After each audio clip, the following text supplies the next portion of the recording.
কারো বাসায় গেলে পারমিশন নিতে হবে। দরজার সামনে যেয়ে আগে সালাম দিবেন 3 বার। কয়বার? অনুমতি চাইবেন, অনুমতি দিলে ঢুকবেন, অনুমতি না দিলে বের হয়ে চলে আসবেন। পারা যাবে?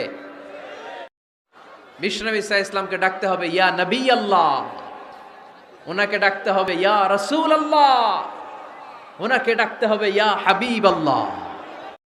ধৈর্য ধরতে শিখুন, একটু স্থির হন। স্টপ, অনেক হয়েছে, আর না। অস্থির জীবন আমরা চাই না।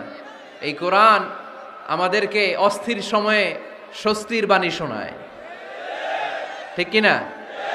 কিসের বাণী শোনায়? স্বস্তির বাণী। কোন সময়ে? অস্থির সময়ে স্বস্তির বাণী শোনায় কোরআন, ঠিক কিনা? আমার নবীর চাইতে শ্রেষ্ঠ কোনো মানুষ গোটা বিশ্বে দ্বিতীয়টা হতে পারে?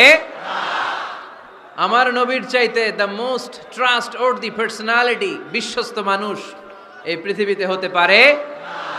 সে কোন বন্ধু বলো বড় বিশ্বস্ত, সে কোন বন্ধু বলো বেশি বিশ্বস্ত? আল্লাহ বললেন ইয়া আইয়ুহাল্লাযীনা আমানু লা ইয়াসখার কওমুম মিন কওম। ওহে আমার ইমানদার বান্দারা শোনো শোনো, খবরদার কখনো কোনো মুমিন বান্দারে ঠাট্টা করো না, অবজ্ঞা করো না, ঠাট্টা করো না। তার মনে কষ্ট হয় এমন কোনো কথা তারে বলো না। নেভার স্কপ অফ এনিবডি, কাউকে নিয়ে ঠাট্টা করবেন না। তার দেহ নিয়ে, তার আকৃতি নিয়ে, তার বংশ নিয়ে। এক লোকের বাবা ছিল চোর, কিন্তু তার ছেলে অনেক ভালো। আপনি কি তারা বলতে পারবেন তুই চোরের ঘরের চোর? বলতে পারবেন? চুরি করছে বাবা, ওর কি দোষ?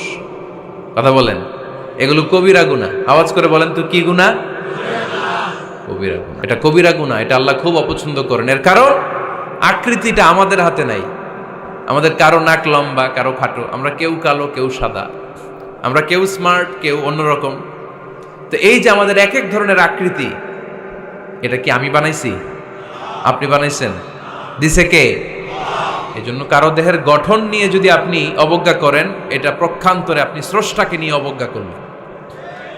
কারো দেহের আকৃতি নিয়ে যদি আপনি তুচ্ছ করেন, তাকে তুচ্ছ করেননি, আমার রবকে আপনি তুচ্ছ করেছেন। চিল্লায় বলেন ঠিক কিনা?